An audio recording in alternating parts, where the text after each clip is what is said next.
सन 1988 में परम पूज्य प्रमुख स्वामी महाराजनो जन्मोत्सव आफ्रिकाना नैरोबी शहर में उजवानो हतो। आ निमित्ते भारतमांथी अने दुनियाभरमांथी घणा बधा हरिभक्तो त्यां एकत्रित थयेला। अहींया देशमांथी लगभग 150 जेटला संतो पण आ जन्मोत्सवनो लाभ लेवा माटे त्यां पधारेला। तारीख 11 डिसेम्बर थी 18 डिसेम्बर सुधी रोज सांजे सांजे विविध कार्यक्रमों आ जन्म जयंती निमित्ते योजावाना हता। ए कार्यक्रमोनी अंतर्गत तारीख 16 डिसेम्बरे कीर्तन आराधनाનું आयोजन કરવામાં આવેલું।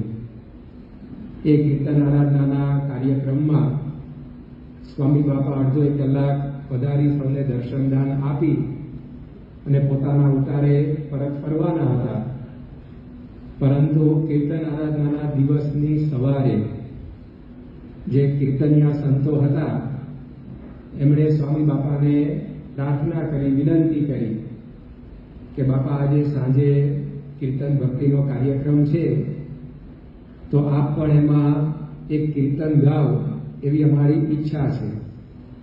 એટલે સ્વામીએ સંમતિ આપી કે અમે કીર્તન ગાઈશું।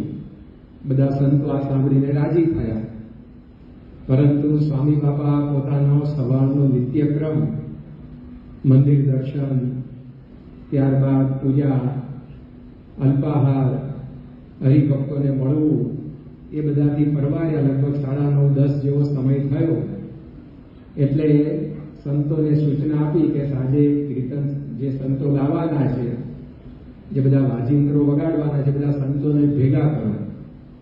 એટલે તાત્કાલિક બધા સંતો જે કીર્તન ભક્તિમાં સામેલ હતા એ બધા એકત્રિત થઈ ગયા। બધાને થયું કે કેમ સ્વામી બાપાએ બોલાવ્યા હશે, પણ બધા સંતો ભેગા થયા એટલે સ્વામી બાપાએ કહ્યું કે આપણે સાંજે ભજન ગાવાનું છે તો અત્યારે થોડી પ્રેક્ટિસ કરી લઈએ।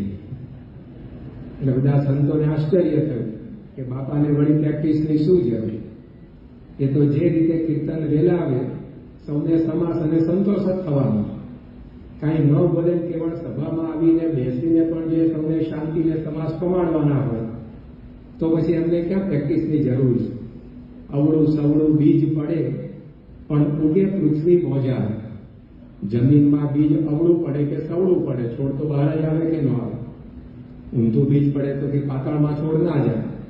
એમાં તો સાક્ષાત બ્રહ્મનું સ્વરૂપ હતા, એટલે તો જે રીતે કીર્તન ગાય એ રીતે સૌને સમાસ જ થવાનો હતો।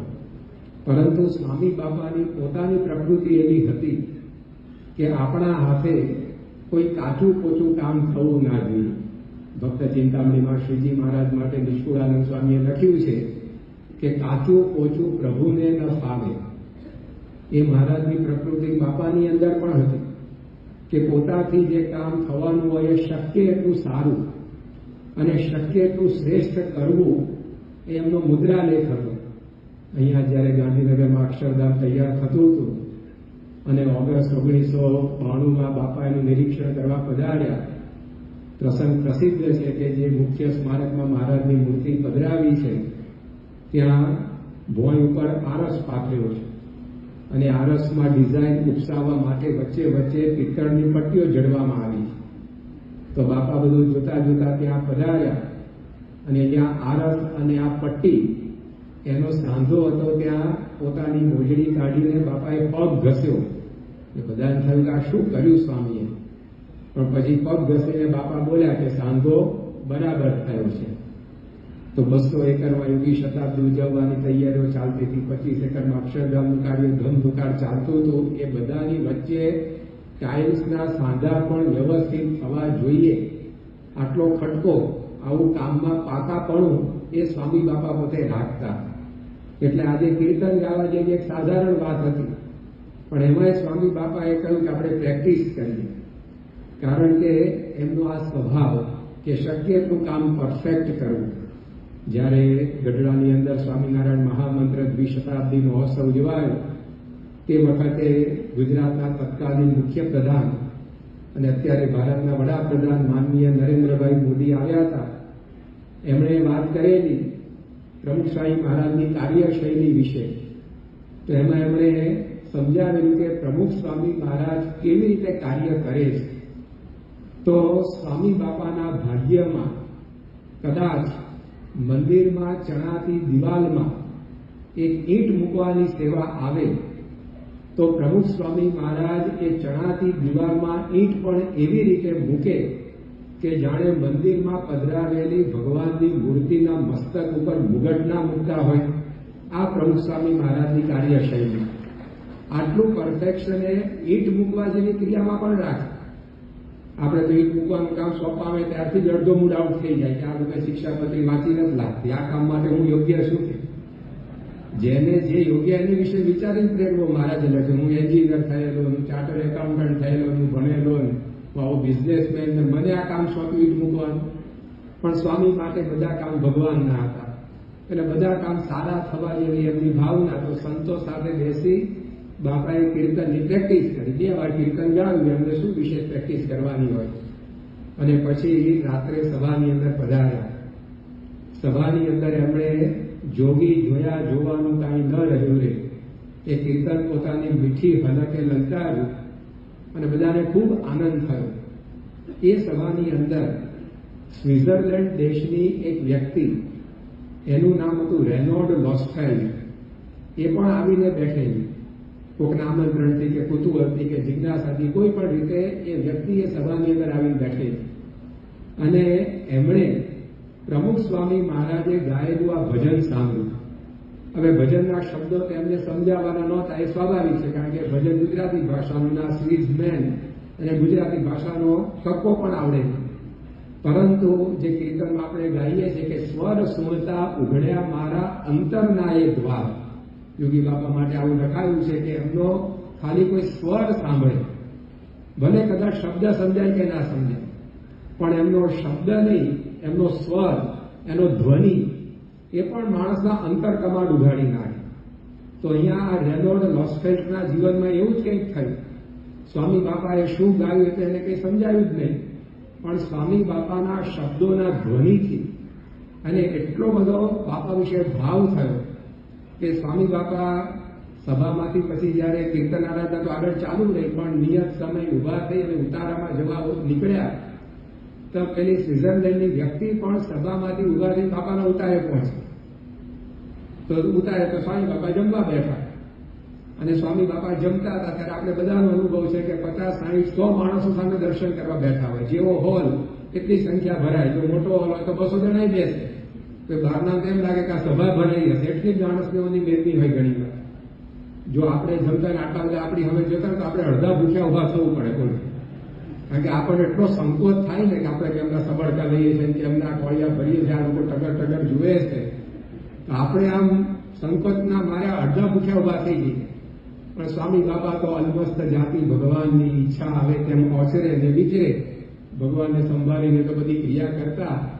તો સ્વામી બાપા ભોજન કરવા બેસે તો 50-100 માણસો દર્શન માટે બેઠા હોય. તો અહીંયા પણ બાપા જમવા બિરાજ્યા તો 50-70 જેટલા હરિભક્તો દર્શન માટે આવી ગયા હતા. તો પેલા રેનોલ્ડ લોસ્ફેલ્ડ પણ ત્યાં બેસી ગયા. એને ખબર નહીં કે અહીંયા શું કાર્યક્રમ છે, પણ બધા બેઠા છે એટલે બેઠા. બાપાના ભોજન દર્શન એને કર્યા. ભોજન દર્શન પછી મુલાકાતનો ક્રમ શરૂ થયો. જો જે કંઈ 20-25 હરિભક્તોને મળવાનું હતું એ બધા લાઈન ચલાવવા માંડ્યા. તો એ લાઈનની અંદર આ રેનોલ્ડ પણ જોડાઈ ગયા કે આ બધા આ સ્વામીજીને મળવા જાય છે તો ચાલો ને આપણે મળીએ. અને એના મનની અંદર એને જે પૂછવાનું ધારી રાખેલું એ જ્યારે બાપાને મળ્યા ત્યારે એને પૂછ્યું. એને પહેલો જ પ્રશ્ન સ્વામીજીને એ કર્યો કે મારે આપના જેવું જીવન જીવવું છે તો મારે શું કરવું જોઈએ. પ્રથમ દર્શન, પ્રથમ મુલાકાતમાં એના હૈયાની અંદર કબૂલાત થઈ કે જીવન જો કોઈના જેવું જીવવું હોય ને તો આ સંત જીવે છે એવું જીવવા જેવું છે. એ વ્યક્તિ ઘણા લોકોના સંપર્કમાં આવી હશે, સમાજમાં રહેતી હતી, એણે ઘણા રમતવીરોને જોયા હશે, ઘણા ઉદ્યોગપતિઓને જોયા હશે, ઘણા રાજનેતાઓને જોયા હશે, ઘણા બિઝનેસમેન જોયા હશે, પણ એ કોઈના જેવું જીવન બનાવવાનો એને વિચાર ન આવે. અને પ્રમુખ સ્વામી મહારાજના પ્રથમ દર્શને એને મનની અંદર થયું કે આ સંત જેવું જીવે છે એવું આપણે જીવવું છે. એટલે બાપાને એણે એ પૂછ્યું કે મારે આપના જેવું જીવન જીવવું છે તો મારે શું કરવું જોઈએ? આ સાંભળીને સ્વામી મંદ હસ્યા અને બાપાના મુખમાંથી પહેલું વાક્ય નીકળ્યું, આ લાઈફ જુદું છે. અને પછી બાપાએ પાત્ર પ્રમાણે પીરસ્યું પણ ખરું.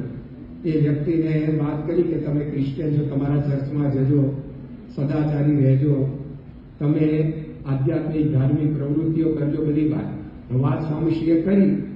પણ પહેલું જે વાક્ય બાપાના મુખમાંથી નીકળ્યું, આ લાઈફ જુદું છે, આ જીવન જુદું છે, તો પ્રમુખ સ્વામી મહારાજના 95 વર્ષના જીવનનો આપણે વિચાર કરીએ, તે 95 વર્ષના પ્રત્યેક વર્ષે નહીં, એ 95 વર્ષના પ્રત્યેક મહિને નહીં, એ 95 વર્ષના પ્રત્યેક અઠવાડિયે નહીં, એ 95 વર્ષના પ્રત્યેક દિવસે નહીં, એ 95 વર્ષના પ્રત્યેક કલાકે નહીં, એ 95 વર્ષની પ્રત્યેક મિનિટે નહીં, પણ એ 95 વર્ષની પ્રત્યેક સેકન્ડે આપણને અનુભવ થાય કે ખરેખર પ્રમુખ સ્વામી મહારાજ જે જીવન જીવી ગયા એ જુદું છે. એ કોઈથી જીવી શકાય એવું નથી. એવો અદભુત એમનું જીવન છે. પહેલા તો આ લાઈફ જુદું છે ક્યારે આપણને ખબર પડે કે બાપાની જીવન શૈલી ફરિયાદ શૂન્ય જીવન શૈલી. એમના જીવનની અંદર 95 વર્ષમાં એમણે ક્યારેય પણ કોઈ દિવસ ફરિયાદ કરી નથી. આપણે જાણીએ છીએ કે વિચરણ એ પ્રમુખ સ્વામી મહારાજના જીવનનો પર્યાય હતો, સિનોનિમ. પ્રમુખ સ્વામી મહારાજ એટલે અવિરત વિચરણ એમ આપણે કહી શકીએ. વિચરણમાં મોટરકાર, ગાડી એ કોઈ સુવિધા નથી, લક્ઝરી નથી, એ જરૂરિયાત કહેવાય, એ નેસેસિટી કહેવાય. પરંતુ જરૂરિયાત સમાન વાહન બાબતે પણ પ્રમુખ સ્વામી મહારાજ એમના જીવનમાં ક્યારેય કોઈ ફરિયાદ કરી નથી. એમના જીવનની અંદર ઓછામાં ઓછા 15 પ્રસંગો તો એવા બન્યા છે કે જેમાં સ્વામી બાપાએ પોતે સ્વયં ગાડીઓને ધક્કા માર્યા. તેમ છતાં એમણે ક્યારેય પણ કોઈ હરિભક્ત આગળ, સંત આગળ પોતાનું વાહન સારું રાખો એ બાબતે કોઈ હરફ સુદ્ધા ઉચ્ચાર્યું નથી. કેટલી વખત એમના કાર્યક્રમોની અંદર ગાડીઓ બગડવાને લીધે એમના કાર્યક્રમો ઠેલાયાના પ્રસંગો બન્યા છે, છતાં ક્યારેય કોઈ ફરિયાદ નહીં. 1975ના વર્ષમાં અડાસ ગામમાં પ્રમુખ સ્વામી મહારાજની પારાયણ ચાલતી. સવાર સાંજ 2 ટાઈમ પારાયણ કરવાની હતી. એની અંદર વચ્ચે એક દિવસ ગોરિયાદ ગામમાં સ્વામી બાપાને હરિભક્તોએ તૈયાર કરેલી આરસની છત્રી પર ચરણાર્થની પ્રતિષ્ઠા માટે જવાનું છે. ત્યાં મહારાજ પધારેલા ગોરિયાદમાં, અને એ મહારાજનું જે પ્રસાદીનું સ્થાન ત્યાં હરિભક્તોએ આરસનો ઓટો કરેલો, ઉપર છત્રી કરેલી, અને એની ઉપર ચરણાર્થ પધરાવવા માટે બાપાને કહ્યું તમે ખાસ પધારો. એ જમાનાની અંદર તો નાનું કામ હોય તો બધાને એમ કે પ્રમુખ સ્વામી મહારાજને જ આપણે બોલાવીએ, એ આવવા જોઈએ, એવો કુટુંબનો નાતો હતો બાપાનો દરેક પાસે. એ હતા મહાન, પરંતુ અત્યંત હરિભક્તો સાથે એટલા હળી મળીને રહેતા કે પોતાના નાના કામ માટે બધા સ્વામી બાપાને બોલાવે. સ્વામી બાપાએ કોઈને ના પાડે. તો 2 પારાયણના સત્રો, સવાર અને સાંજ, એની વચ્ચે સ્વામી બાપા સવારની પારાયણ પૂરી કરી અને 11-1 વાગે ગોરિયાદ જવા નીકળ્યા. પરંતુ રસ્તાની અંદર ગાડી બગડી. એ જમાનામાં કોઈ મોબાઈલ ફોનની સગવડ નહીં કે સંદેશો આપી શકે બીજી ગાડી મોકલો. આસપાસમાં કોઈ ગેરેજ દેખાય નહીં. આ બાજુ પ્રતિષ્ઠાનું મુહૂર્ત સાચવવાનું, એ ચરણારવિંદ પધરાવીને વળી પાછા અડાસમાં આવીને સાંજે પારાયણનું મંગલાચરણ કરવાનું. એટલે શું કરવું? તો પછી સ્વામી બાપાની જે ખોટકાયેલી મોટર હતી એને રસ્તા ઉપર જતી એક ટ્રકને ઊભી રખાવીને ટ્રકની પાછળ દોરડાથી બાંધવામાં આવી, અને ટ્રકની પાછળ ઢસડાતી મોટરમાં પ્રમુખ સ્વામી મહારાજ ગોરિયાદ પહોંચ્યા અને પ્રતિષ્ઠા કરી. ત્યાં સુધી મોટરની મરામત થઈ ગઈ અને વળી પાછા બાપા અડાસમાં આવીને કથા કરવા માંડ્યા. આવા તો ઘણા પ્રસંગ એમના જીવનમાં બન્યા, છતાં સ્વામી બાપાએ ક્યારેય વાહન બાબતે કોઈ ફરિયાદ કરી નથી. 1987માં જુનાગઢથી સ્વામી બાપા ગોંડલ પરત આવતા હતા. રસ્તામાં જેતલસર ગામનું પાટિયું આવ્યું. એ વાંચીને બાપા બોલ્યા કે આ જેતલસરના જંકશન ઉપર અમે 2 કલાક સુધી પ્લેટફોર્મ ઉપર રેલવેની રાહ જોઈ બેસી રહેતા. કારણ કે ગોંડલથી બાપાને ગાડું હોય કે જે કંઈ વ્યવસ્થા હોય એમાં અહીંયા મૂકી જાય, પછી ટ્રેન આવે ત્યારે એમાં બાપા બેસે અને આગળ જ્યાં જવાનું હોય ત્યાં જાય. તો ઘણીવાર સ્વામી કે 2 કલાક સુધી ટ્રેનની રાહ જોઈને પ્લેટફોર્મ પર અમે પડ્યા રહ્યા. એ વખતે સંતોએ બાપાને પૂછ્યું કે સ્વામી આપને આ માથે આટલી બધી જવાબદારી, આટલા બધા કામ, એમાં ટ્રેનની રાહ જોઈને 2 કલાક સુધી આપણે પ્લેટફોર્મ પર બેસી રહેવું પડે, તે વખત આપને એવો વિચાર ન આવે કે આપણું પોતાનું એક અલાયદું વાહન હોય તો સારું. બાપા બોલ્યા કે એવો વિચાર તો મને હજી સુધી આવ્યો નથી. 87મી સાલ સુધી બાપા કે પ્રમુખ થયાને 37 વર્ષ વીત્યા હતા. ગુરુપદે બિરાજ્યાને 17 વર્ષ પસાર થયા હતા, પણ સ્વામી બાપાના મનની અંદર વિચાર સુદ્ધા ફરક્યો નથી. તો આ લાઈફ જુદું છે. અહીંયા ખ્યાલ આવે કે માણસ ફરિયાદ કર્યા વગર રહી ન શકે. એવા સંજોગોમાં સ્વામી આખું જીવન ફરિયાદ શૂન્ય વિતાવ્યું. 2003ના વર્ષે 24મી એપ્રિલના દિવસે સ્વામી બાપા સારંગપુરમાં યજ્ઞ પુરુષ સ્મૃતિ મંદિરે દર્શન કરી અને પછી પોતાના ઉતારે ગાડીમાં બેસીને આવતા હતા મંદિરે. તો ગાડીમાં ચૂં ચૂં ચૂં એવો અવાજ આવતો હતો. એટલે સ્વામી બાપાએ ગાડી ચાલક યુવક હતો એને પૂછ્યું કે આ ચૂં ચૂં ચૂં અવાજ શેનો આવે છે? પેલો ગાડી ચલાવનાર યુવકે બાપા સાથે ઘણા વખતથી રહેતો અને બોલવાની છૂટ એટલે એને કહ્યું કે બાપા ગાડીને વાર થઈ ગયો છે. ગાડીને વાર થઈ ગયો છે એટલે ચૂં ચૂં કરે છે. કહેવાનો ભાવાર્થ યુવક એવો હતો કે તમારી જોડે ફરી ફરીને હવે આ ગાડીના બીજા આપણે ઢીલા થઈ ગયા એટલે તમે વિચરણ ઓછું કરો એમ. કારણ કે આ જડ વસ્તુ કહેવાય મોટર, પણ એ મોટરના બીજા આગળ ઢીલા થઈ જાય એવું તમારું વિચરણ છે. એટલે આવો મર્મ એ યુવકના કહેવામાં હતો. એટલે એને કહ્યું કે બાપા ગાડીને વાર થઈ ગયો છે એટલે ચૂં ચૂં કરે છે. તો સ્વામી બાપા બોલ્યા કે એ શાની ચૂં ચૂં કરે? આપણે કોઈ દિવસ ચૂં ચૂં કર્યું છે હજી સુધી તે કરે? તો જો આ ફરિયાદ શૂન્ય જીવન છે કે આ ચૂં ચૂં ચૂં એમના જીવનમાં જોવા જ ન મળે. તો જેવું વાહનો બાબતે એવું જ એમના ઉતારા બાબતે કેટલા અસંખ્ય હરિભક્તોના ઘરે ઉતારા કર્યા છે, પણ એક હરિભક્ત આપણને ગોત્યો ન જડે કે જેને સ્વામી બાપાએ એના ઉતારાની અંદર એક ખીલી મારવાનું સૂચન કર્યું કે મારા જોડીઓ લટકાવા ખીટી લગાવે. જે વખતે જે ઉતારો મળે એની અંદર રહીને પોતે કામ કરે. પાણીને જે પાત્રમાં ઢાળો એ પાણી એ પાત્રનો આકાર પકડી એટલું સરળ છે, પણ પાણીની સરળતા પણ પાણી ભરે એટલા સરળ પ્રમુખ સ્વામી મહારાજ હતા. એને ક્યારેય કોઈ પોતાના ઉતારા બાબતે ફરિયાદ કરી નથી. 1973ના વર્ષે સ્વામી બાપા અચારના ગામમાં પધારેલા. ઓગસ્ટ મહિનો હતો. હવે એ જમાનામાં સ્વામી બાપા ઝાલાવાડમાં કે ભાલ પ્રદેશમાં વિચરણ કરે તો હરિભક્તોના ઘરોમાં શૌચાલયની વ્યવસ્થા ન હોય. એટલે સ્વામી બાપા જેવાને પણ ગામની બહાર કુવા હોય, ખેતર હોય, વાડી હોય એમાં શૌચ સ્નાન કરવા માટે જવું પડે. પરંતુ આ 73ના વર્ષે હરિભક્તોને વિચાર આવ્યો કે સ્વામી બાપા જેવા સંત માટે આપણે એમનો જ્યાં ઉતારો છે ને ત્યાં આગળ એક કામ ચલાવ પાયખાનું તૈયાર કરી દઈએ. ત્યાં આગળ ઘરની આમ સામે ફળિયા હોય, કાઠિયાવાડમાં, ઝાલાવાડમાં. આપણે તો અહીંયા શહેરમાં જેમ કમ્પાઉન્ડ થોડુંક હોય પછી રોડ આવી જાય એવું નહીં, ત્યાં મકાન હોય જ્યાં બધા રહેતા હોય, પછી ઓસરી હોય, ઓસરી આગળ થોડુંક વંડા જેવું હોય, ફળિયા જેવું હોય. તો એમાં એક ખૂણે કંતાનું કામ ચલાવ શૌચાલય હરિભક્તે બનાવી દે.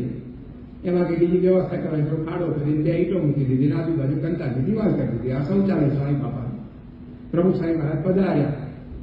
હવે બપોરે 4 વાગે જાગી અને સ્વામીશ્રીને શૌચ માટે જવાનું થયું, પણ બહાર વરસાદ પડતો હતો. એટલે એમની સાથે વિચરણની અંદર રમેશ નામના એક યુવક હતો. એમણે આગળ જતા દીક્ષા લીધી 73માં પુરુષોત્તમ ચરણ સ્વામી. તો એમણે પોતાની સાથે છત્રી લઈને બાપા ઉપર ધરી કે બાપાને ઘરથી સામે વડલાની અંદર શૌચાલય છે ત્યાં સુધી જવાનું છે, વચ્ચે પલળે નહીં. એટલે બાપા ઉપર છત્રી ધરીને શૌચાલય હતું ત્યાં સુધી ગયા. પછી બાપા અંદર પાયખાનામાં પધાર્યા એટલે આ યુવક બહાર ઉભો રહે છત્રી લઈને કે સાંઈ બાપા બહાર આવે એટલે વળી પાછળ ઘર સુધી નાહવા માટે આપણે ઉપર છત્રી ધરીને લઈ જઈએ કે બાપા પલળે નહીં. પણ પ્રમુખ સ્વામી મહારાજ બહાર આવ્યા ત્યારે એમના માથે છત્રી કરવાની જરૂર જ નહોતી, કારણ કે હરિભક્તે 4 દિવાલ કરેલી પણ ઉપર છાપરું કરવાનું ભૂલી ગયા હતા. છતાં પણ પ્રમુખ સ્વામી મહારાજે કહ્યું નહીં કે બધા માણસ આ જમાએ જરા થોડોક તો વિચાર કરે કે ઉપર છાપરું કરવું જોઈએ. કોઈ વાત કર્યા સિવાય બાપા સ્નાન વિધિ કરીને વરસતા વરસાદને એમણે 25 પધરામણી અચારના ગામમાં કરી. આવા તો અસંખ્ય પ્રસંગો ઉતારા બાબતે એમના જીવનમાં બન્યા હશે, પણ સ્વામી બાપા જેમ વાહનો બાબતે ફરિયાદ શૂન્ય એમ ઉતારા બાબતે પણ ફરિયાદ શૂન્ય જીવન છે. જે બાપા બોલે કે આ લાઈફ જુદું છે એ અહીંયા ખ્યાલ માણસ એક અઠવાડિયું ફરિયાદ કર્યા વગર વિતાવી ન શકે. આ રવિવાર થયો, આવતા રવિવાર ભગતજી મહારાજની જન્મ જયંતિ છે, ત્યાંની ઘેર ટ્રાય કરજો. આ અઠવાડિયું ફરિયાદ કરવી જ નથી આપણે ઘરની અંદર. કોઈ ફરિયાદ નહીં, ખાવા બાબતે નહીં, બીજી કોઈ બાબત આપણી સગવડ બાબતે નહીં. એક અઠવાડિયું કાઢવું નાકે દમાઈ જાય માણસ. પ્રમુખ સાહેબ આજે 95 વર્ષ આ રીતે વિતાવે. ભોજન બાબતે કોઈ ફરિયાદ નહીં. જે સમયે જે આવ્યું એની અંદર ગમે તેવી વિપરીતતા બાપાએ બધું ચલાવી લીધું.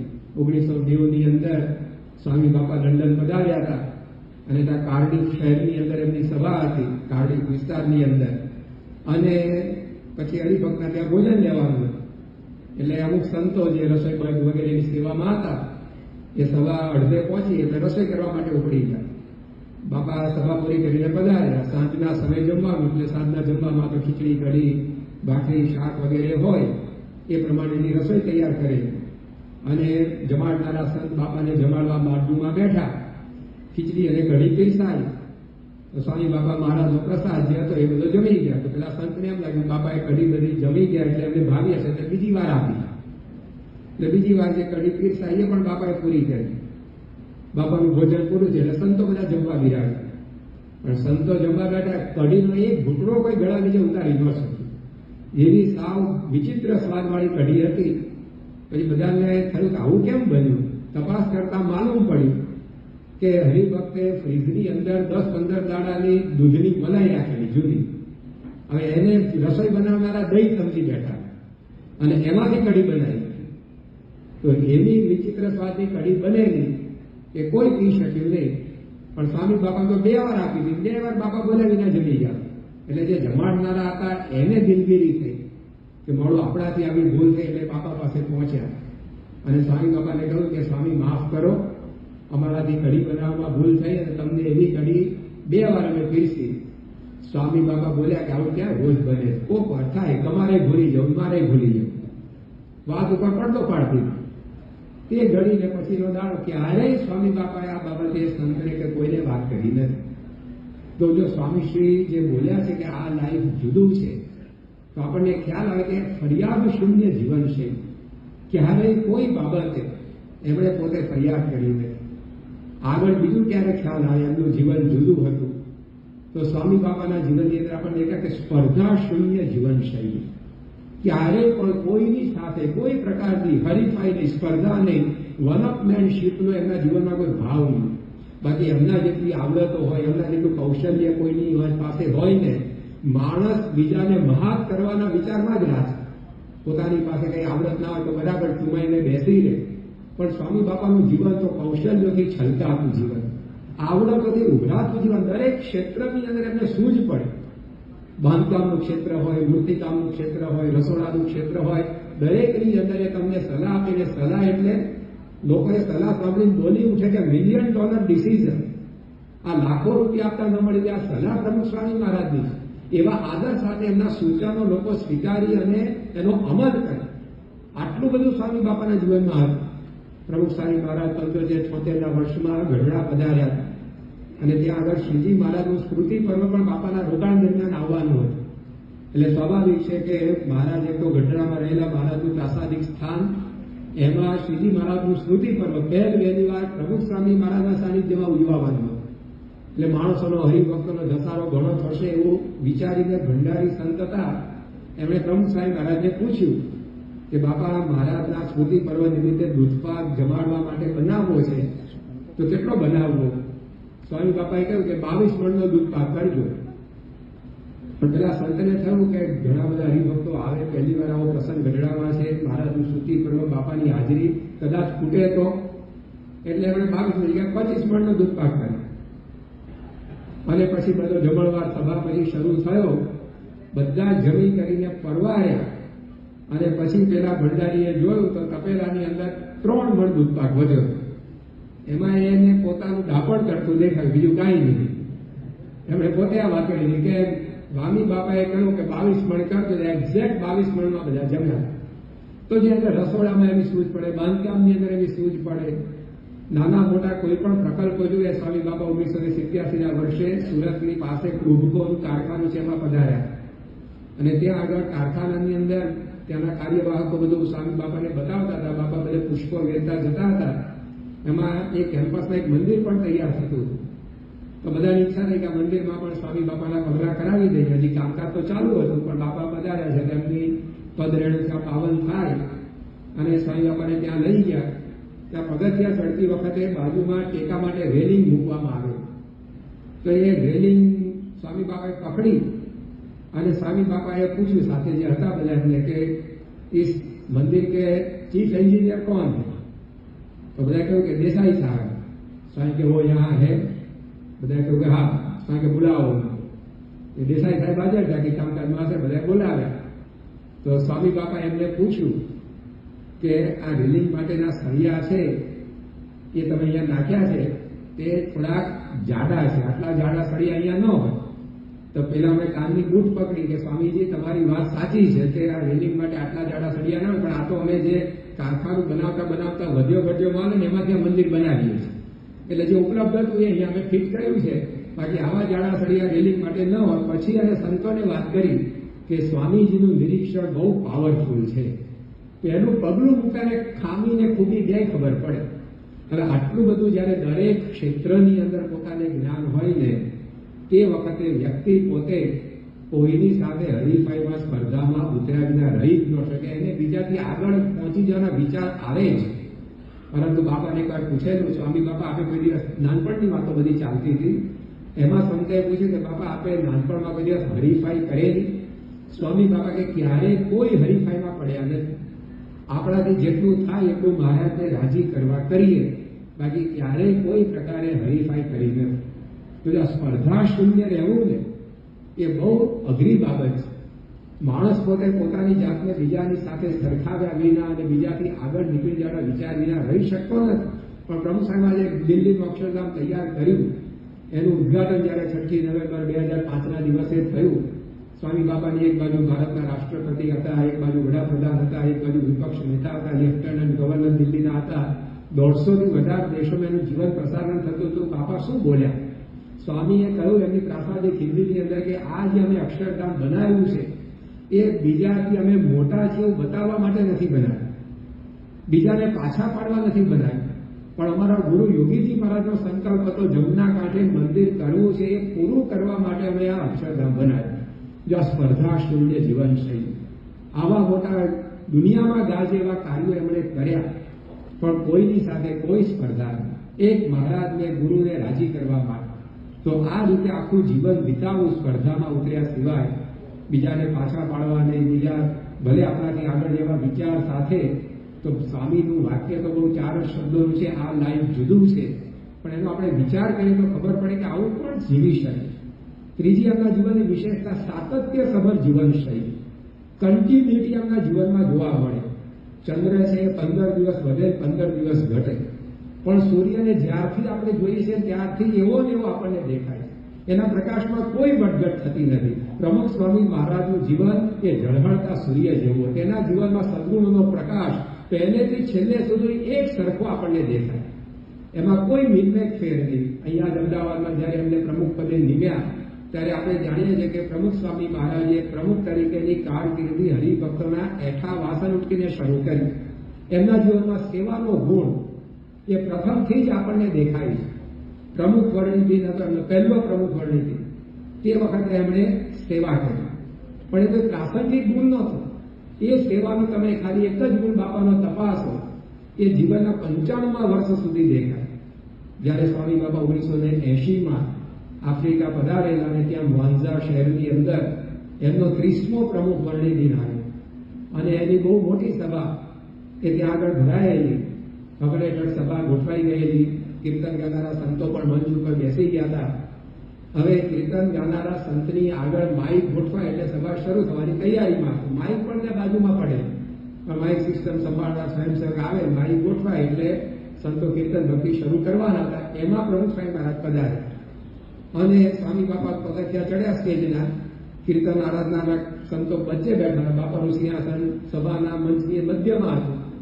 અને સ્વામી બાપાએ જોયું કે બધા હરિભક્તો બેસી ગયા છે, સંતો ગોઠવાઈ ગયા છે, પણ માઇક અહીંયા ગાનારા સંતની આગળ ગોઠવાયું નથી, એટલે કીર્તન શરૂ થયું નથી. તો સ્ટેજના પગેથી તે પોતાના આસન સુધી પહોંચતા વચ્ચે બાપાએ ઉભા રહી ગયા અને યોગીચરણ સ્વામી ગાવા માટે તૈયાર હતા. તેમની આગળ માઇક ગોઠવીને પછી બાપા પોતાના આસન ઉપર બિરાજ્યા. તો પહેલા પ્રમુખ વર્ણિ દિને એમણે વાસણ ઉટકવા જેવી સેવા કરી. 30મા પ્રમુખ વર્ણિ દિને એમને એવો સંકોચ ના થયો કે મારાથી આવું માઇક ગોઠવાય. એ જ સેવા ભાવના, એ જ પ્રમુખ સાહેબ 31મો પ્રમુખ વર્ણિ દિન આબુમાં ઉજવાયો 5 જૂન 1981.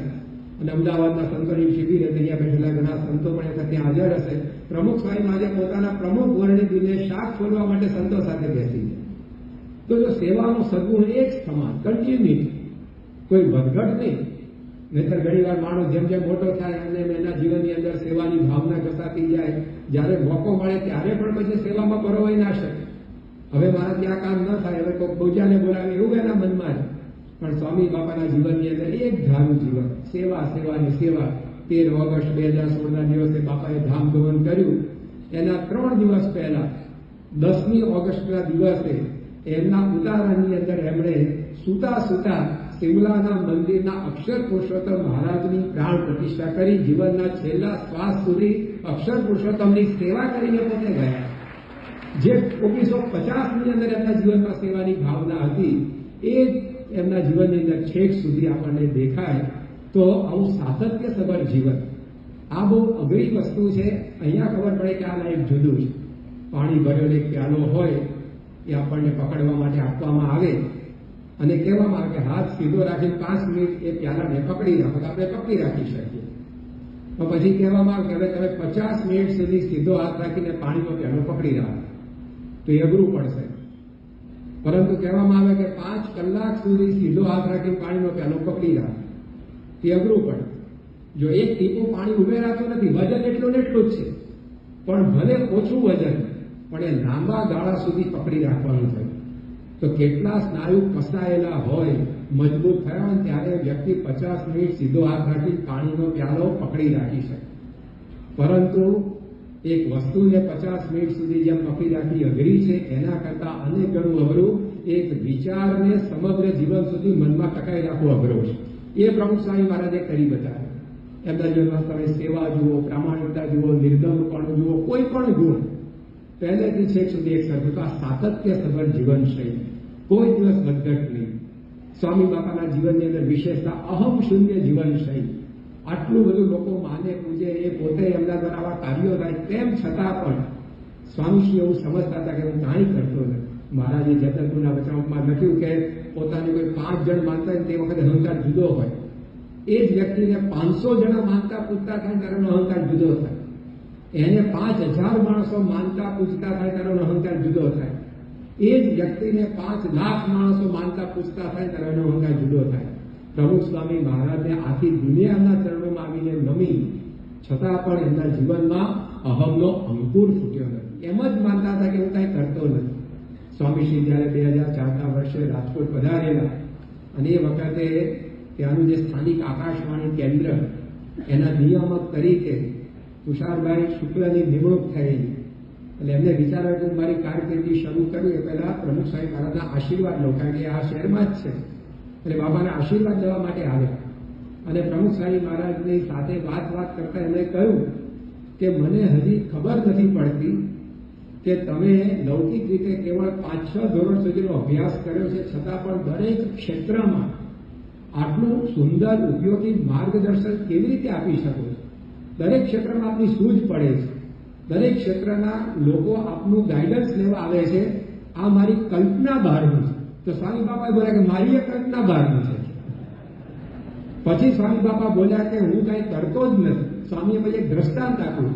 સ્વામી કે જેમ કોઈ હાર્મોનિયમ હોય, કોઈ વાદ્ય હોય, તે વાદ્ય જુદું છે, એના વગાડનારા જુદા હોય. એમને વાદ્ય નથી વાગતું. હાર્મોનિયમ પડ્યું ન વાગે, સારે ગમો પતિના સૂર એમને ન નીકળે, કોઈ વગાડે ત્યારે વાગે. તો સ્વામી કે જેમ કોઈ વાદ્ય જુદું છે, વાદ્યના વગાડનારા જુદા છે, એમ બાપા કે હું ખાલી ઇન્સ્ટ્રુમેન્ટ છું. વગાડે છે જોગી બાપા અને શ્રીજી મહારાજ, હું કાંઈ કરતો નથી. તો આ એમના જીવનની અંદર ગિનિસ બુક ઓફ વર્લ્ડ રેકોર્ડ્સની અંદર 4 વાર નામ આવ્યા, પછી યુનોમાં પ્રવચન કર્યા, પછી બ્રિટિશ પાર્લામેન્ટની અંદર સન્માન થયા, પછી એ માનતા હતા કે હું ઇન્સ્ટ્રુમેન્ટ છું અને વગાડે છે યોગીજી મહારાજ ને શ્રીજી મહારાજ. તો આ કેટલું અહમ શૂન્ય એમનું જીવન હતું. કોઈ માણસથી આવું શક્ય ના બને. એ બાપા બોલે કે આ લાઈફ જુદી છે. અહીંયા આપણને ખ્યાલ આવે 1985માં પ્રમુખ સ્વામી મહારાજ લંડનમાં કલ્ચરલ ફેસ્ટિવલ ઓફ ઇન્ડિયા ઉજવી અને ભારત ફર્યા પાછા.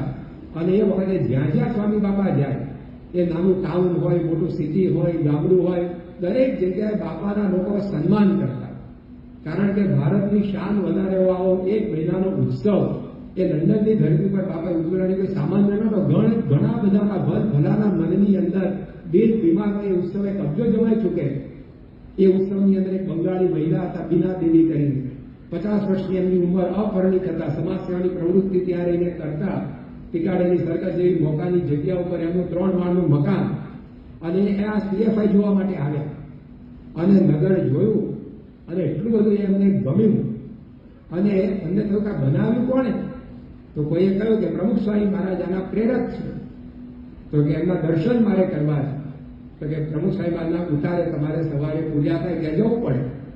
તો એ બંગાળી મહિલા બીજા દિવસે પ્રમુખ સ્વામી મહારાજના પૂજા દર્શન કરવા માટે ત્યાં આગળ આવ્યા અને બાપાના દર્શન કરતા એમના હૈયાની અંદર જે શાંતિ થઈ, એમણે પછી વાત કરી કે મારી 23 વર્ષની શોધ અહીંયા પૂરી થાય છે. 23 વર્ષથી હું સમાજ સેવા કરીને જીવનમાં શાંતિ મેળવવા માટે પ્રયત્ન કરતી હતી, પણ જે શાંતિનો અનુભવ મને ન થયો એ આજે આ પ્રમુખ સ્વામી મહારાજના દર્શનથી થાય છે. ખાલી બોલ્યા એટલું નહીં, 2 દિવસ પછી આ પ્રસંગ બન્યો, એના 2 દિવસ પછી 15મી ઓગસ્ટ આવતી હતી, ભારતનો સ્વાતંત્ર્ય દિન. તો આ બંગાળી મહિલા એ ફ્રાન્સની રાજકુમારી અને ભારતના છેલ્લા વાઇસરોય લોર્ડ માઉન્ટ બેટનની પૌત્રી, એને લઈને આપણા સ્વામિનારાયણ નગરમાં આવ્યા અને આ ફ્રાન્સની રાજકુમારી અને માઉન્ટ બેટનની પૌત્રીના હાથે ભારતનો રાષ્ટ્રધ્વજ આપણા સ્વામિનારાયણ નગરમાં ફરકાવડાવ્યો. આટલી અસર એની પર આ ઉત્સવની થઈ. આવા તો સેંકડો પ્રસંગો બન્યા હતા. એવો ભવ્ય ઉત્સવ પ્રમુખ સ્વામી આજે કરેલો, એટલે જ્યાં સ્વામી બાપા અહીંયા જતા તેમના સન્માન થતા. એમાંનો એક સન્માન સમારોહ બાપાનો વડોદરાની અંદર ગાંધી ટાઉન હોલમાં યોજાયેલો અને એ વખતે સન્માન સભાને સંબોધતા વડોદરાના એ વખતના મેયર ડોક્ટર જતીનભાઈ મોદી એમણે વાત કરેલી કે માણસ માત્ર કામ કરે છે અને પ્રમુખ સ્વામી મહારાજ પણ કાર્ય કરે છે, પ્રવૃત્તિ કરે છે, પરંતુ વ્યક્તિમાં અને પ્રમુખ સ્વામી મહારાજની વિભૂતિમાં ફરક શું પડે છે? તો માણસ જ્યારે કામ કરે છે ત્યારે એને 24 કલાકમાંથી 1 સેકન્ડ પણ એવું નથી થતું કે હું નથી કરતો, આ ભગવાન દ્વારા થાય છે. 24 કલાકમાં 1 સેકન્ડ પણ માણસ એવું નથી થતું, એને એમ જ થાય છે કે આ મારાથી થઈ રહ્યું છે, મારાથી થઈ રહ્યું છે. પરંતુ પ્રમુખ સ્વામી મહારાજ કોઈ પણ કાર્ય કરે છે 24 કલાકમાંથી 1 સેકન્ડ પણ એ માનતા નથી કે હું કાર્ય કરું છું. અને એટલે એમના પ્રત્યેક કાર્યથી લોકોને શાંતિ મળે છે. પ્રમુખ સ્વામી મહારાજની પ્રત્યેક ક્રિયાથી લોકોને શાંતિ મળે છે. આ અવલોકન એમણે ત્યાં રજૂ કર્યું. તો સ્વામી બાપાની આ અહમ શૂન્ય જીવન શૈલી એ ભલભલાના જીવનની અંદર એ પ્રકારે અસર કરતી કે હું કાંઈ જ નથી. અહીંયા 1992માં ગાંધીનગરમાં જ્યારે 19મી શતાબ્દી ઉત્સવ ઉજવાયો તે વખતે ગૌરાંગ ચટ્ટોપાધ્યાય કરીને મેનેજમેન્ટના એક મોટા નિષ્ણાત એ અક્ષરધામની અને આ ઉત્સવની અંદર અતિથિ વિશેષ તરીકે પધારેલા અને ઘણા બધા વર્ષોથી એ મેનેજમેન્ટનો વિષય યુનિવર્સિટીમાં ભણાવતા બંગાળથી આવેલા. એમણે અક્ષરધામ જોયું, પ્રમુખ સ્વામી મહારાજને જોયા, એમની સાથે મુલાકાત થઈ, વાર્તાલાપ થયો. પછી સભાની અંદર પોતે બોલ્યા કે આજે પ્રમુખ સ્વામી મહારાજને મળ્યા પછી હું 20 વર્ષથી મારી વિચારધારા બદલું છું. અત્યાર સુધી હું એમ જ માનતો હતો કે આપણે જીવનમાં આઈ એમ સમથિંગ, જાણ્યું હું પણ છું, કોઈ કામનો રે એવું જો સમજીએ ને તો જ આ દુનિયામાં કંઈક કાઠું કાઢી શકીએ, તો જ કંઈક દુનિયામાં આપણો ગજ વાગે. એટલે હું કંઈક છું, મારામાં કંઈક છે એવું માનીને આપણે જીવન જીવવું જોઈએ, તો જ આપણે આગળ વધીએ. આવી મારી વિચારધારા હતી. પણ પ્રમુખ સ્વામી મહારાજને મેં જોયા તો એ તો એમ જ માને છે કે હું કાંઈ નથી, અને તેમ છતાં પણ એમને આવું અદભુત અક્ષરધામ તૈયાર કર્યું, આવો મોટો ઉત્સવ ઉજવાય છે. તો 20 વર્ષની મારી માન્યતા આજે હું અહીંયાથી બદલીને જઉં છું અને હવે હું કાંઈ જ નથી એ રીતે હું મારું જીવન જીવવાનો પ્રયત્ન કરીશ. તો 20 વર્ષના મૂળિયા જે વિચારધારાઓના મનમાં ઘુસાઈને ઉખાડીને ફેંકીને સાચા માર્ગે વ્યક્તિને જીવન જીવવા લાવીને એવું પ્રમુખ સ્વામી મહારાજનું આ અહમ શૂન્ય જીવન હતું. તો આવી સ્વામી બાપાની અનેક વિશેષતાઓ જે સ્વામી બોલ્યા કે આ લાઈફ જુદું છે, પણ આખા એમના જીવનમાં આપણે પૃથક્કરણ કરીએ, એનાલિસિસ કરીએ, પ્રસંગે પ્રસંગે પળે પળે આપણનું હૈયું કબૂલ કરે કે ખરેખર આવું જીવન એ કોઈથી જીવવું અશક્ય છે. આવું માણસ એક અઠવાડિયું ન વિતાવી શકે. મારાથી કાંઈ થતું નથી આવો વિચાર રાખીને જીવવું, એવો શબ્દો મોઢા ઉપરથી નીકળે નહીં. આ કેટલી અઘરી બાબત, પણ એ સ્વામીને શ્વાસોચ્છ્વાસ જેટલી સહજ હતી. આ એમનું જીવન હતું. અરુણ શૌરી બહુ પ્રખ્યાત પત્રકાર, લેખક, એમણે બાપા માટે કહ્યું કે last word in humility is પ્રમુખ સ્વામી મહારાજ. નમ્રતાની વાતોની અંદર છેલ્લો શબ્દ કયો મૂકવો પડશે? તો કે પ્રમુખ સ્વામી મહારાજ. આનાથી આગળ નમ્રતાની કોઈ વાત જ ન થઈ શકે. તો આવું અસરકારક સ્વામી બાપાનું પ્રભાવશાળી એમનું જીવન હતું. તો એવા પ્રમુખ સ્વામી મહારાજ, એનો આપણને યોગ થયો એ આવ્યા પૃથ્વી પર આપણું પણ જીવન જુદું બનાવવા માટે. એમનું તો જીવન જુદું હતું, એમની એક ક્રિયા જુદી હતી. એ પળે પળે આપણને પરખાતા હતા કે આ દુનિયાથી જુદા પુરુષ છે, પરંતુ એના સમાગમથી આપણે પણ આપણી જાતને એવી જુદી કરવાની, આપણે પણ જીવમાંથી મુક્ત દશા પામી એમના સમાગમની અંદર. એ એમના પ્રાગટ્યનું રહસ્ય છે. અને આવા મહાન હોવા છતાં બાપાની વિશેષતા કે આપણી સાથે હળી મળી, આપણા એક સ્વજન કુટુંબી બનીને રહ્યા. જ્યારે સ્વામી બાપાએ ધામ ગમન કર્યું અને 4 દિવસ સારંગપુરની અંદર એમના દર્શન માટે લાખો મનુષ્યો આવ્યા. એમાંના એક હતા વિખ્યાત નેતા અને અભિનેતા પરેશ રાવલ. એમણે પોતે સ્વામીની પોતાની અનુભૂતિ એ ગોરેગાંવ મુંબઈની અંદર જ્યારે સ્વામી બાપાની શ્રદ્ધાંજલિ સભા 11 સપ્ટેમ્બર 2016ના દિવસે NAC કોમ્પ્લેક્સમાં ભરાઈ ત્યારે રજૂ કરી કે હું પ્રમુખ સ્વામી મહારાજના અંતિમ દર્શન કરવા માટે સારંગપુર ગયો ત્યારે ઓછામાં ઓછા 4 થી 5 લાખ માણસોનો સમુદાય ત્યાં એકઠો થયો હશે. પરંતુ એ બધાના ચહેરા ઉપર મેં જોયું તો એ લોકોના ચહેરા ઉપર કોઈ મહાન વિભૂતિ કે કોઈ મહાન વ્યક્તિત્વ કે કોઈ મોટા ધર્મગુરુએ આપણી વચ્ચેથી વિદાય લીધું છે એવો ભાવ નહોતો. પણ એક એક વ્યક્તિના ચહેરા ઉપર મને જોવા મળ્યું કે બધાને એમ લાગતું હતું કે આપણા કુટુંબમાંથી કોઈક જતું રહ્યું છે, આપણું કોઈક સ્વજન આપણે ગુમાવ્યું છે. એવો ભાવ મેં એ લાખો માણસોના ચહેરા ઉપર જોયો. તો આટલા મહાન હોવા છતાં સખી ભૂધર સુખ દુઃખમાં હિ ભળ્યા. એણે આપણને પોતાના માન્યા અને આપણા નાનામાં નાના પ્રસંગની અંદર એ પ્રમુખ સ્વામી મહારાજ ભળ્યા, માર્ગદર્શન આપ્યું. મહાસ્વામી મહારાજ ઘણીવાર કહે છે કે લોકોના તનને તો સાચવી શકાય, પથારી આપે એટલે સુઈ જાય એનું શરીર સચવાઈ જાય, જમવાનું આપે એની ભૂખ શમી જાય એનું શરીર સચવાઈ જાય, બધાના તનને તો સાચવી શકાય, પણ પ્રમુખ સ્વામી મહારાજે લાખોના મનને સાચવ્યા. એ બાપાની વિશેષતા હતી. એ મનને સાચવવું અઘરું છે અને એક સાથે લાખો વ્યક્તિ એના માટે કેટલું એ ઘસાયા હશે, કેટલું એમણે વેઠ્યો છે ત્યારે એક વ્યક્તિનું મન સચવાય. પ્રમુખ સ્વામી મહારાજ ખેડા જિલ્લાના એક ગામની અંદર પધારેલા, ત્યાં લગ્ન પ્રસંગે એમને આમંત્રણ આપેલું હતું. 1972-73 સાલનો પ્રસંગ છે. એ વખતે બાપા લગ્ન પ્રસંગે આશીર્વાદ આપવા માટે જતા હતા. તો આ ગામની અંદર હરિભક્તોએ કહ્યું બાપા અમારે ત્યાં પ્રસંગ છે, આ પધાર્યું. અને બાપા પધાર્યા. પછી લગ્ન પ્રસંગ સવારે પૂરો થયો, બપોરે બાપાએ આરામ કર્યો, સાંજે પછી સ્વામી બાપાને નીકળવાનું હતું. તે ગામના 5-7 ખોટેલા હરિભક્તો એ પ્રમુખ સ્વામી મહારાજ પાસે આવ્યા અને સ્વામી બાપાએ માથે પાળ મૂકી દીધેલી ઉતારામાંથી નીકળવાની તૈયારીમાં જ હતા. અને બધા હરિભક્તો સ્વામી બાપાને દંડવત કરવા લાગ્યા. બાપાના દંડવત કરીને પગ પકડ્યા. બાપાને એમ કે આ પગ છોડે એટલે આપણે ઊભા થઈએ, પછી આગળ વિદાય લઈએ. પણ એ હરિભક્તો પડ્યા તે પડ્યા અને પગ પકડીને સૂતા સૂતા બાપાને શું કહ્યું કે બાપા હવે અઠવાડિયા પછી આ ગામની અંદર બીજો એક લગ્ન પ્રસંગ છે, એમાં આશીર્વાદ આપવાનું તમે વચન આપો એટલે અમે ઊભા થઈએ છીએ. ત્યારે ખબર પડી કે આ પગે નથી પડ્યા પણ માથે પડ્યા છે. હવે આવો તકાદો સ્વામી બાપા આગળ કર્યો. તો સાથે જે સંતો હતા એમને સમજાવે હરિભક્તો કે અઠવાડિયા પછી તો પ્રમુખ સ્વામી મહારાજનું વિતરણ સૌરાષ્ટ્રમાં ગોઠવાઈ ગયું. હવે સૌરાષ્ટ્રમાં જે અહીંયા ખેડામાં આવવું ને એ જમાનામાં આવા કોઈ રસ્તા નહીં, વાહનો નહીં, એટલે તમે ફરીવાર પ્રમુખ સ્વામી મહારાજ બોચાસણ બાજુ ખેડા જિલ્લા બાજુ આવે ત્યારે એ ભાઈને આશીર્વાદ અપાવવા માટે લઈ આવજો. સૌરાષ્ટ્ર અહીંયા આવું ફાવે નહીં. વાત વાજબી હતી, પરંતુ હરિભક્તો ન માન્યા. તો સ્વામી બાપાએ હરિભક્તોને કહ્યું કે વાંધો નહીં, અમે આવશું. અને સ્વામી બાપાએ હરિભક્તોને રાજી કરવા માટે સ્પેશિયલ સૌરાષ્ટ્રથી પાછા ખેડા આવ્યા. એ પ્રસંગ પૂરો કરી અને વળી પાછા સૌરાષ્ટ્ર પહોંચી ગયા. આવા તો પ્રસંગોની ભરમાર છે એમના જીવનની અંદર કે જેમાં એમણે હરિભક્તોને ક્યારેય દુખાવા દીધા નથી, કચવાવા દીધા નથી. તો આટલી મહત્તા એમની હતી, આવા મહાન હતા, આટલા ગુણો એમનામાં હતા, છતાં પણ મોહન સાહેબ મહારાજ કહે છે કે એટલા સાધારણ થઈને જીવી ગયા કે આપણને એની મહત્તાનો અંદાજ ન આવે, આપણને એની મહત્તાનો ખ્યાલ સુદ્ધા ન આવે. એટલા સરળ અને એટલા નમ્ર નિખાલસ, આપણા જાણે સ્વજન જ હોય, આપણા કુટુંબી હોય એ રીતે સ્વામી બાપાએ આપણને લાભ આપ્યો છે. અને એ જ પ્રમુખ સ્વામી મહારાજ વર્તમાન કાળે મહંત સ્વામી મહારાજ દ્વારા આપણને એવું સુખ આપી રહ્યા છે. આપણે તો આ પ્રગટની પરંપરા એની અંદર એ ગુરુ એ પોતે એવા જ એમના જેવા ગુરુ દ્વારા પાછા પ્રગટ રહે છે.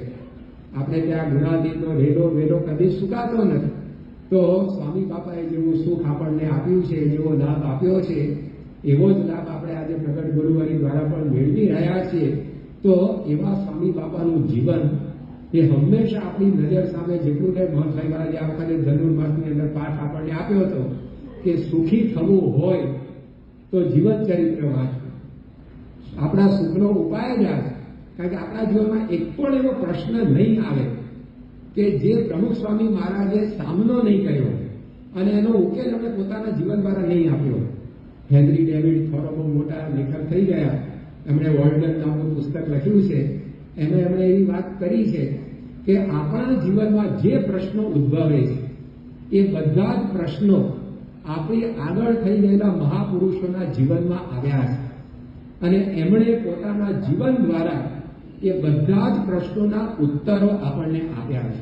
તો આપણા જીવનમાં એક પણ એવો પ્રશ્ન નહીં આવે કે જે પ્રમુખ સ્વામી મહારાજના જીવનમાં ન આવ્યો હોય અને એમનું ચરિત્ર વાંચીએ તો આપણને 100% એમાંથી સમાધાન મળી જ જાય એવું એમનું દિવ્ય ભવ્ય જીવન છે.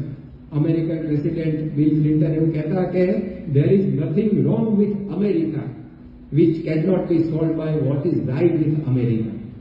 અમેરિકા સામે એવો કોઈ પ્રશ્ન નથી કે જે અમેરિકા પાસે છે એનાથી ઉકેલી ન શકાય. એમ આપણા જીવનમાં એવો કોઈ પ્રશ્ન નથી જે પ્રમુખ સ્વામી મહારાજના જીવન સામે જોઈને આપણે ઉકેલી ન શકીએ એવું એમનું દિવ્ય અને ભવ્ય જીવન છે. તો એનો આપણે પાઠ કરીએ. એને બધા ગુરુઓ, યોગીજી મહારાજનું જીવન એવું છે, જીવન ચરિત્ર વાંચવાથી સુખી થાય એટલે જે ગુરુઓના આપણા ચરિત્રો છે પણ પ્રમુખ સ્વામી મહારાજને આપણે નજરો નજર જોયા છે એટલે એનું જીવન આપણને વિશેષ અપીલિંગ થાય. મહંત સ્વામી મહારાજના પ્રસંગો આપણને વિશેષ પ્રભાવશાળી એટલે બને કારણ કે આપણે પ્રત્યક્ષપણે એનો લાભ લીધો છે. કારણ કે ગુણાતીતાન સ્વામીથી લઈને બધા જ ગુરુના ચરિત્ર એટલા જ પ્રભાવક છે, પ્રેરક છે, પરંતુ એ ચરિત્રો દ્વારા આપણા જીવનની મુશ્કેલીઓ એનું સમાધાન એમાંથી મળે. સ્વામી બાપાએ બધા પ્રશ્નોને ઉકેલી આપ્યા છે એમના જીવન દ્વારા. આપણા જીવનમાં કંઈક કોઈ અપમાન થઈને આપણને માઠું લાગી જાય તો પ્રમુખ સ્વામી મહારાજના જીવનમાં નથી થયા અપમાન, પણ એમણે કેવી ક્ષમતા રાખી, કેવી રીતે રાખી, બધું આપણે વાંચે તરત ખબર પડે. આજે અહીંયા આપણે બધા બેઠા છીએ તો આપણામાંથી કોઈનું 50થી વધારે વાર અપમાન થયું હશે. જેમ થતું એ નહીં ગણવાનું, કારણ કે એ તો તમને લાગતું જ નથી ને. એ તો તમારા જોડે લેવાનું આવી જાવ અહીંયા. ઘરવાળાની ગાળો, ઘીની નાળો, એટલે કંસારમાં નાળથી ઘી પીરશે તેમાં કોઈ ના પાડે બહુ થઈ ગયું, બહુ થઈ ગયું, 2 ચમચી વધારે નાખે તો રસોઈ બીજી આલી, ત્યાં તો ખાલી પીરસવાનું છે એમ કે માણસ. પણ 50 વાર સત્સંગમાં કોઈનું અપમાન થયું છે અમારે. પ્રમુખ સ્વામી મહારાજનું તમે જીવન જુઓ, મહંત સ્વામી મહારાજનું તમે જીવન જુઓ, જીભ જાણીને કહીએ તો 50થી વધારે વાર એમના અપમાન થયા છે. બોલો, છતાં એમના મુખારવિંદ સામે જોતા લાગે કે આ અપમાન આવા ઉજળના સહન કરીને બેઠા છે. કેટલી પ્રફુલ્લિત પ્રસન્ન મુખાકૃતિઓ હોય છે. તો શું હતું એમની પાસે? એમના ગુરુએ આપેલી સમજ હતી, જ્ઞાન હતું, એનાથી સુખ્યા હતા. એ સમજ, એ જ્ઞાન એમના ચરિત્રોની અંદર પડી છે. એ આપણે વાંચીએ તો આપણે પ્રશ્નોમાંથી બહાર આવી જઈએ. એક પ્રશ્ન એવો નથી કે જે આપણા જીવનમાં એવો આવે કે જે સ્વામીના જીવનમાં, મહંત સ્વામી મહારાજના જીવનમાં ન આવ્યો. તો આવા ભવ્ય દિવ્ય ગુરુઓ એ આપણી નજર સામે છે. આપણે એમના ચરણોની અંદર પ્રાર્થના કરીએ. જે પ્રેમાન સામે લખ્યું છે, જીવન તમને જોઈ જોઈ જીવું. એટલે 24 કલાકે ફોટો સામે રાખવાનો નથી મહંત સ્વામી મહારાજનો, પ્રમુખ સ્વામી મહારાજનો, પણ આપણી પ્રત્યેક ક્રિયાની અંદર એમનો વિચાર. જ્યારે પણ કંઈક પ્રશ્ન થાય ત્યારે આમાં પ્રમુખ સ્વામી મહારાજે શું કર્યું, મહંત સ્વામી મહારાજ કેવી રીતે વર્ત્યા હતા, એ રીતે તમે બોલો, એ રીતે તમે વિચારો, એ રીતે તમે કરો, તમે એ પ્રશ્નોમાંથી બહાર આવી જશો. તો એવી પ્રકારનું આ ગુરુઓનું જીવન છે. તો એમનું જીવન હર હંમેશ આપણી નજર સામે રહે અને આપણે એમને રાજી કરી શકીએ એ જ એમના ચરણોમાં પ્રાર્થના. શ્રી સ્વામિનારાયણ ભગવાન.